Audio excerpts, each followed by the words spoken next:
Assalamualaikum warahmatullahi wabarakatuh.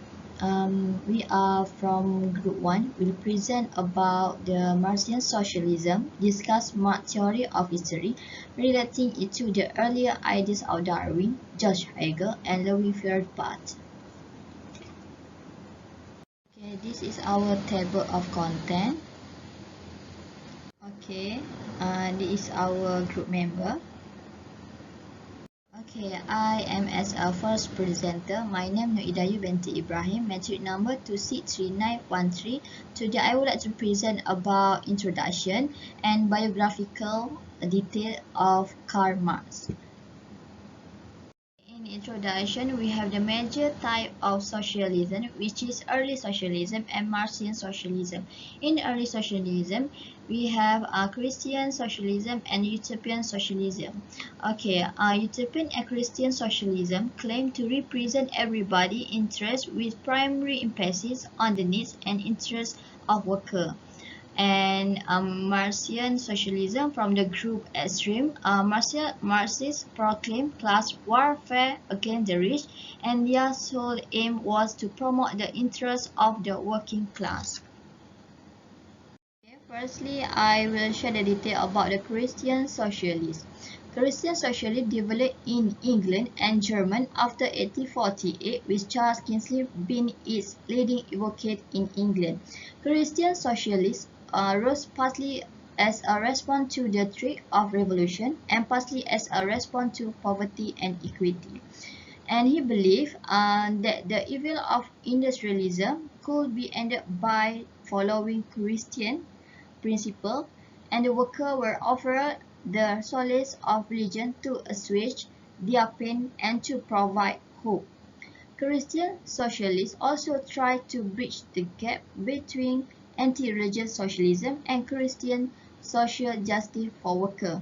And the last point is about the movement. This movement repudiating violence and class struggle and advocated sanitary reform, education, factory legislation, and cooperative. Okay, next is about utopian socialism. Firstly, early socialists were called utopian. Robert Owen was part of a group that became known as the utopian socialists. He believed that education and improved working conditions could peacefully eradicate the worst aspect of capitalism and lead to an ideal socialist society where all could live happily. Robert Owen wanted to improve also the working conditions related to the amount of work and child labour. And he also wanted to end and combat poverty and equalize the gap between rich and poor. And last, he set up a model community in New London, Scotland. Okay, next is about Marxian socialism. Okay, Karl Marx and Friedrich Engels believe entire capitalist system should be destroyed, and they said utopian socialism is unrealistic. Communism is a system where there is a classless society, essentially no government, all means of production are owned by the community. In Marxian socialism has two classes, which is bourgeoisie and proletarian. Bourgeoisie like a owner of factory, business, lawyer or doctor, and proletarian like a worker. And both of group fight each other for resources. Okay, next is about biographical details of Karl Marx.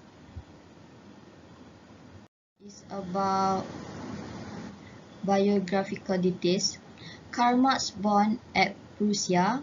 He is son of successful Jewish lawyer. He studied law, history, and philosophy at the University of Bonn, Berlin, and Jena. He received his PhD from University of Jena at 20 years old, and university positions were close to Marx because of his radicalism. And next is about Manifesto of the Communist Party 1848. He exiled from Germany and went to Paris. He studied French socialism and English political economy. He met Friedrich Engels as his collaborator, financial supporter, and together write the journal. Life. He sailed to London 1849. He spent the remainder of his life there. His challenge is surmounted by illness, extreme poverty, and death of 3 of his children. He continued to study, write, and organize. On 14 March 1883, he died and buried at Highgate Cemetery in London. Karl wrote many articles in the New York Tribune. On 1867, published the first volume of his magnum opus Capital, which is Das Kapital. And last, after Marx and Engels' death. After Marx's death, Engels edited his manuscript and published volume 2 and 3 of his work. And after Engels' death, Karkowski, who published another 3 volumes of Marx, writing under the title Theory of Supply Value. Assalamualaikum warahmatullahi wabarakatuh and good afternoon. Okay, my name is NURSYAHIRAH bin JAUHARI. My metric number is 259448. Okay, today I will present about the intellectual influence by Charles Darwin and George Hegel. Okay, first, about Charles Robert Darwin. Okay, he is a English naturalist, geologist, and biologist. He also is the best known for his contributions to evolution theory and natural selection process. Okay, he born in Shrewsbury, England on February 12, 1809 and died on April 19, 1882. He also born into a wealthy family as the 5th of the 6 children. He also continued study medicine at the University of Edinburgh on 1825. After that, he encouraged to become a doctor but fascinated with the natural world. He also sailed to the Galapagos Island in 1831 on a 5-year voyage aboard the HMS Beagle. Okay, his famous book, the title is On the Origin of Species by Means of Natural Selection, 1859. Okay, about his book, there are several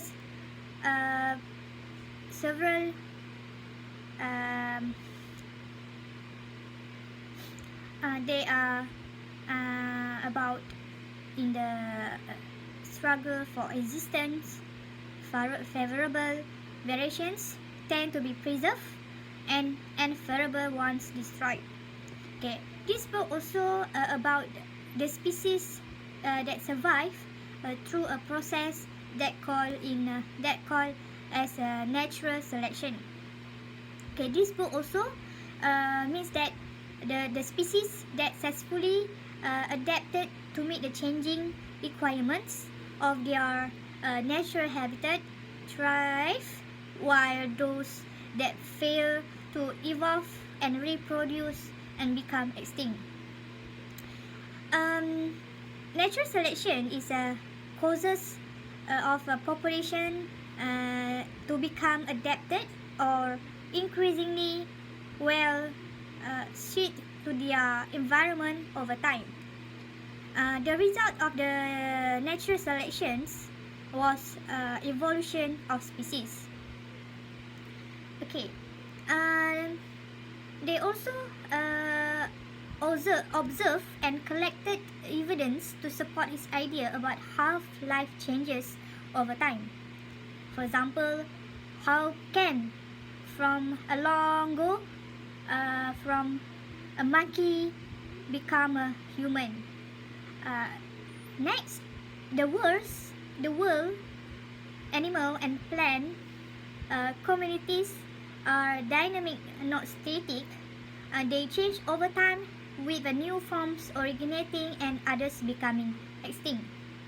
For example, like animals, for a long ago, dinosaurs, they are becoming extinct already. Okay, they also, evolution is the gradual, which is changes arise through slow and steady. Environmental change, sudden changes, challenge a species' ability to adapt. All the organisms descended from an original and common ancestor. Over time, the process of natural selection has created by a different species, each specially adapted to its ecological niche. Okay, this is the example of the theory of evolution and natural selection. Okay, first, at the first pictures, we see that the population of a mice that has moved into a new area where the rocks are very dark due to the natural genetic variation. Some of the mice are black, some of them are white. Okay, some of these mice will eaten by birds. Then the mice are more visible to predatory birds than black mice. Thus, 10 mice are eaten at higher frequency than black mice. Only the surviving mice reach reproductive age and live offspring. Only the certain of the mice will live into until it extinct. Okay, next, the mice will reproduce and giving next generation.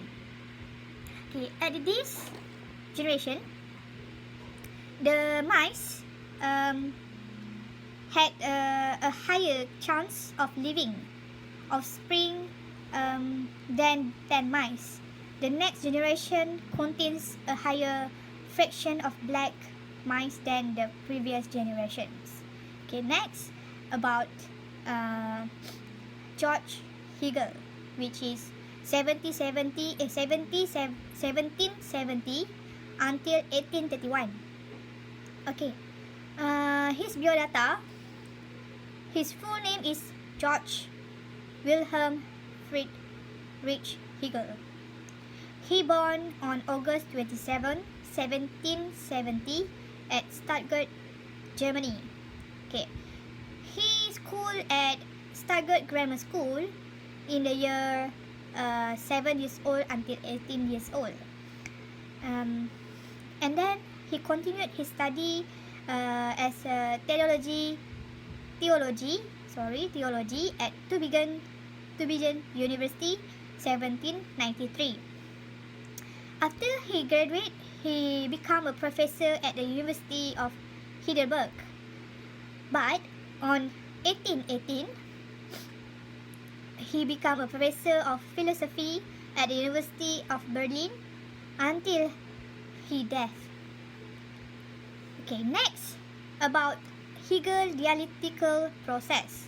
There are three step process in the dialectical process. Okay, first is thesis. Okay, thesis will give rise to antithesis, which is thesis is the original statement of idea, and transfer to antithesis, that argument will challenge the previous thesis of the new data, and then after that they will continue to synthesis. Synthesis is a new argument from existing sources, typically resolve the apparent contradiction between a thesis and an antithesis. Okay, this three-step process in which an original idea that opposed by a contrary idea and the interaction between them will produce a new idea we call synthesis, and then which become the new thesis. Okay, that's all from me. Thank you. Assalamualaikum warahmatullahi wabarakatuh. My name is NURSYAHIRAH binti SHAMSURI. My matrix number is 264025. So we continue these presentations with my part about biography Ludwig. Ludwig Andreas von Feuerbach was born on 28 July in 1804 at Landshut, Lucretz of Bavaria. He was dead on 20 September 1872. Feuerbach bonds the logic study to become a student of physiology under Georg Hegel for 2 years at Berlin. At 1828, he went to University Erlangen to study natural science, and he received his doctorate.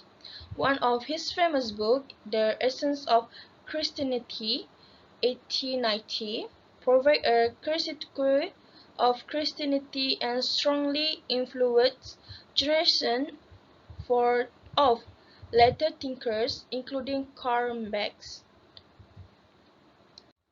So we continue the next slide. Feuerbach, philosophical materialisms. So as we know, materialism is referred for ambiguous of matter, real things, or the world of reality. So Feuerbach distinguishes between reality and fantasy on his book Essence of Resistance. Feuerbach applies Hegel's theory of elitism in the phenomena of religions. Main things on his own characteristics, example that he is just good or powerful. His the characteristics are idealisms, so that he doesn't find them so more as his own characteristics. They are projected outside his mind as objective realities. Then he view them as the characteristics of God, but in fact, they are the essence of man. Here, the ology, it's actually an anthropology. In the theology, man talks about his own essence, for example, his characteristics in idealism's forms. Feuerbach showed that every aspect God correspond to some features or needs of human natures. Instead, Feuerbach concludes, if a man is find the conscience in God, he claims he must find himself in the God. So we can see here, individuals create unreal details that worships these issues as they are supernatural or divine through the gods in reality and product human imaginations. So also the Feuerbach history concerns the process through the pupils to know and accept reality through use the ideas and expressions. For Feuerbach also, regions which is bring unreal happiness for pupils need to be others to get real happiness. So he believed not only injures the moral sense but also poisons may distort the devices feelings in man, the sense of true and the belief instruments such as Lord Super, which is to him praises of regions, materialisms, which is the Nisus consistence, superstitions and immortalities. The next one is about the influence of Darwin, Hegel, and Feuerbach on Karl Marx's idea in developing theory of history. So they have a three: Darwin's, Hegel's, and Feuerbach's. As we can see, Darwin is neutral selections that averages for species. Darwin saw the nature as the mixed process. Within this neutral selections, variables individual difference are present and injurious variations destroyed. Survivals of fetus and opticals and positive process. For Hegel, we can see Max adapted Hegel dialectics as his method. but he critiques allegates the allegation decisions across only in Hegel's mind. It doesn't exist in the empirical or concrete social reality. Instead, for instance, there are contradictions in capital societies, for example, between the bourgeois and working class. For Fairbanks, we can see he agreed with the Fairbank history, concerns the process through the pupils know acceptability truth of his sense perceptivity, but he disagreed with the old materialists for him because their doctrines are compatible and not practical. The young Marx adopt the materials of Fairbanks, but his starting point was different. For him, matter is not neutral but social labor. So next one is about the max theory of history. So theory for history, FOP versus ROP is a force of productions versus rations of productions. As we can see, Marx have a combined three of the theory, Drevens, Hegels, and Feuerbach. So we can see here productive parts. This is a nature and natural resource and technology. Projects first can change when there are discovers invasions and concerns of other countries and controllers of other lands. Model of production is economic system. The most important serving the inequality relations between the divisions of power among the various class. Ideology superstructure, government, law, politics, religion, art and literature, physiology, and science. So we can see may argue the supersector reflects in ruling class interests. Supersector just justify how the base ROP and FOP operates and different the power relates. So all elements of the supersector maintain in status quo. As we can see here, the elements of ROP is rule, social relations among people and property relationships. And supersector, we can see art, philosophy, religions, literature, music, and political talks. And that's all from me. So we pass my presentations to other presenter. Thank you. My name is NURALIFF ZAMRI and my matrix number is 261563. Today I would like to present about the theory of history, the 6 stages of the society development according to the Karl Marx view. The Karl Marx view the society as evolving through the 6 stages. Before I begin my presentation, I would like to mention that the primitive communism, slavery, and feudalism, these parts that I will cover, and while the rest capitalism, socialism, and communism, my friends will explain to you later. And then we going briefly about the primitive communism. This is where the people living in very primitive condition. They are consist only a few people in the same tribes. And then we're going to the next stages where slavery began when the larger tribe overcome and basically they are enslaved the smaller tribe. The next stages to the feudalism when the tribes are combined together to create a nation. This stage have very complicated hierarchy. This is where the people need an authority, a powerful authority to maintain a public order. So we see here the stage of history and the class conflict as each stage. The first stage is primitive communism. You can see there is no class and no complete. While the second stage, the slavery, slave owners or non and master slave, being the oppressing class and the oppressed class slave. The feudalism, in feudalism stage, the oppressing class are the landowners and the oppressed class as the serf. Okay, we are going to next slide. Okay, the first stage, the primitive communism. This is where the Karl Marx said the people are bound by the natural constraint, but they are socially equal, and the people in this stage are egalitarian. There is no authority here. There is no leader in this stage. They are just working together in order to survive in nature. So there is common ownership and jointly cooperated. The people are voluntary. join cooperated as a labor to do their work. They are hunter-gatherer society. They just go to hunting animals to feed themselves, and they are basically they are living together in a cave or beside the river. Then the production efficiency in this stage are very low. If you can see here, there is a line that lies here. This indicates the subsistence needed in this society. So while the red bar here, it indicates the production that produced by the people in this stage. They are not consistently, and they are just reach the subsistence needed of themselves or their dependent.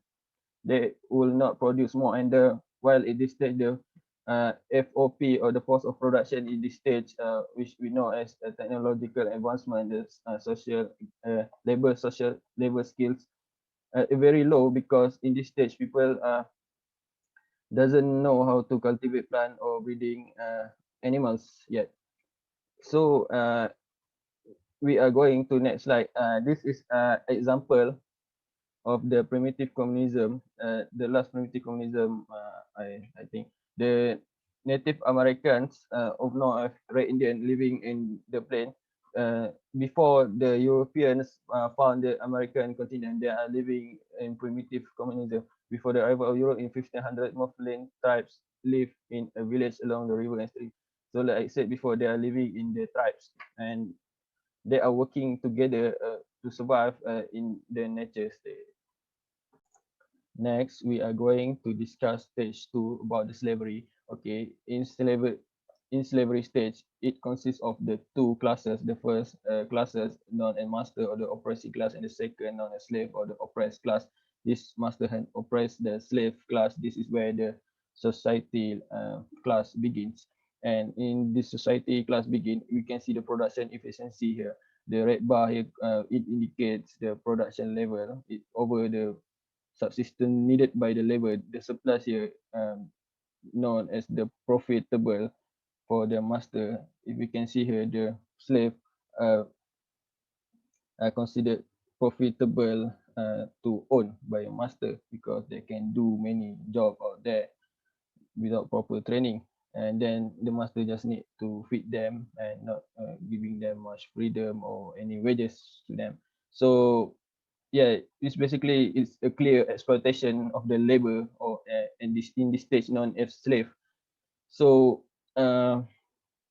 this is make the class conflict rise, but the agriculture in this stage become more good as people learn to cultivate the plants and breeding animals. So basically the agriculture becoming more good. Uh, Most of the time the master will use their labor to do such things, just order their slave to do this work. So it increase the force of the production. In this stage, the land ownership become more important, and people owning more than personal property. And owning land is very vital in this era. So we are going to the next slide. But the slavery has its drawback. The slaves are not the most highly motivated workers. They are being forced to do works. So it's often to see the rebellion in this stage. As it increased the force of production, it also became the barrier for further develop. So according to Marx, this stage will collapse when it exhausts itself. Okay, we are going to the third stage, which is the feudalism. Before we go into details, I would like to explain how the system works. You can see here through the pyramids, the king is on the top of the hierarchy, followed by noble, knight, and peasant. The peasant consists most of the population during the medieval era at the time. So the peasant will crops, plantation, and basically providing food to the knight, and knight offer protection to the noble, and noble offer the knight protection and the food from the peasant to the king. And it most beneficial the king on the top, while the king just need to distribute the land to the noble, and then noble distributed the land to the knight, and the knight distributed to the land to the peasant.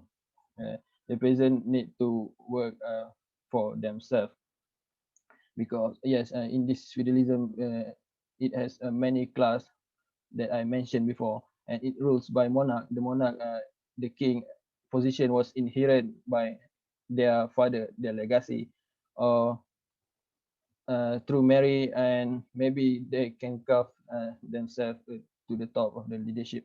Uh, According to Karl Marx, in this stage, the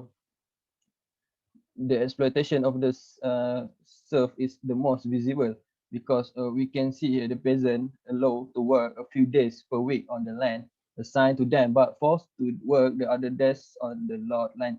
It means they need to crops for themselves, and then as a tax they need to work to lord's land as free of charge, and it is being uh, accounted in their tax. So the peasant are basically the backbone of the society in the feudalism era. The production efficiency is increased because the peasant, as being a labor, it produce more than their subsistence needed, and then the force of production bring the higher development in the society. But finally, the feudalism was replaced by the capitalism. I think that's all from me. Thank you. Good morning to Sir AMIZAM and my fellow friend. My name is Ni Muhammad Ain bin Musa. My matrix number is 264986. Now I'm going to present about the sixth stage of society development, which is in theory of history. That I'm going to cover the stage of capitalism, and then the socialism, and the last one is communism. Now I'm going to present about the stage of capitalism, which is this stage of capitalism was replaced feudalism. This is because under capitalism, the workers appear to be paid for all the hours they work, even though the capitalists actually appropriate part of the labor time. Without payment, in the feudal system, serfs were allowed to work few days per week on the land assigned to them, but were forced to work the other days on the lord lands. This was obvious exploitation. Serfs had a greater incentive to work well than did the slave, and feudalism brought a higher development of society force of production, but the system finally limited for the progress, and it was overthrown as superseded by capitalism. Under capitalism, there are two main groups, which is the proletariat, which is working classes, and then the capitalists. The capitalist is who on the means of production, such as factories. In this capitalism also, even though Marx passionately had capitalism, he paid tribute to the great increase in productivity and production that it unleashed, but it too faced internal contradiction that would produce class struggle and its eventual overthrow. In this capitalism also, workers are wholly dependent upon wages. Capitalists are dependent upon money invested to create more money. Capitalists will pay the workers as little as possible. This is because, in fact, just enough to keep the workers alive and productive.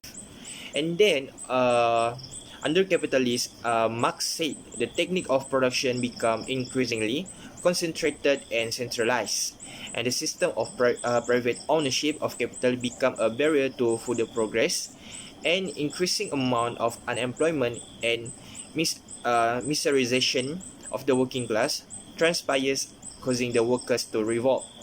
This is because the state become an instrument of force used by capitalists against workers, but the working class prevail, overthrow the bourgeois state, and establish it on a dictatorship of the proletariat. And then, for your information, capitalists produce self-interested behavior through its emphasis on making profit and accumulating wealth. With the proper environment, the nobler human virtues such as sharing with others would emerge. Alright, now we go to the next stage, which is the stage of socialism. Socialism is the stage between capitalism and communism, meaning that it builds upon the previous system, which is capitalism, by nationalizing the means of production. For example, such as cooperation, resources, banks, and so on, but not by making everyone equal. And socialism is from each according to their ability to each according to their work. Under this socialism, private property in consumer good is permitted, but the capital and land are publicly owned by the central government, local authorities, or cooperative promoted and regulated by the state. Socialists deny the concept of humanity upon which classical thought was erected, instead believing in the perfectibility of people. So, how was socialism valid, useful, or correct in its time? This is because socialism was useful in its time because led to many reforms that improved life for average workers. During this time period, there was such a large labor force that one worker's need or welfare was not important to a company. That combined with the lack of government regulation left the average workers in poor spot, often receiving the minimal wages for long, often dangerous hours. Socialists fight for the right of all workers. Other than the changes introduced by the socialists took the form of factory acts limiting the housework in a week, the minimum wage requirement, sanitary reform to clean up living condition, and then workers' compensation and union. And then, according to Marx, capitalism faced class struggle and contradiction that inevitably would lead to its being overthrown and replaced by socialism based on theory of history. The working class, in overthrowing the bourgeois state, will establish its own dictatorship of the proletariat to destroy the bourgeois class, and then the production is plain as is the rate of investment with the profit motive, and the free market will eliminated. Meaning that the profit motive and the free market eliminated because of as guiding force for the economy. And then under socialism also there are still differences between classes, and the dialectical process continues until finally the state withers away and pure communism prevails. Now we go to the last stage, which is the communism. Alright, communism is extreme form of socialism which aims to set up classes, moneyless and stateless society. Under communism, the slogan becomes from each according to his ability to each according to his need. This presupposes as superabundance of goods relative to wants, the elimination of money payment based on work performed, and a devotion to society as selfless as a person loyalty to his or her family. The state will wither away when antagonistic classes disappear, and government over people will be replaced by administration over things, such as large railway system and coal iron machinery complexes. These so-called communist countries that they have actually established state socialism or are in the process of establishing it. Communism exists nowhere at present except in a small cooperative communities, usually motivated by a common religious or other cross-aiding fervor. Here people work together, pull their things and draw the things that they need from the common fund. According to Marx, the most perfect stage is no class equal to no conflict. In the earliest stage, according to Marx, which he called primitive communism, equal stage of last communism, which is there were no antagonistic classes, no exploitation, and no class struggle. People had land in common ownership and jointly cooperated to raise a major living from nature. The efficiency of production was very low, and thus workers could not consistently produce a surplus beyond the subsistence needed by themselves and their dependents. Slavery and exploitation were therefore impossible because they required the toilers to produce more than they must consume in order to survive. The society of Native American before the arrival of the Europeans would be an example of primitive communism. So, for the conclusion, Marx's theory of history provides a framework for analyzing human society and the laws of its development. And then, in developing his theory of history, Marx were influenced by The first one is Charles Robert Darwin, and then George Hegel, and then Feuerbach.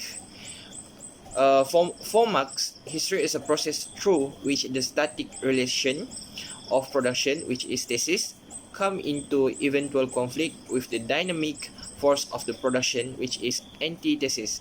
The mechanism for overthrowing all society in the class struggle, and then the conflict revolutionized the system so that the new relation of production between synthesis and new thesis permit the higher development of the force of production. So that's all from our group. Thank you.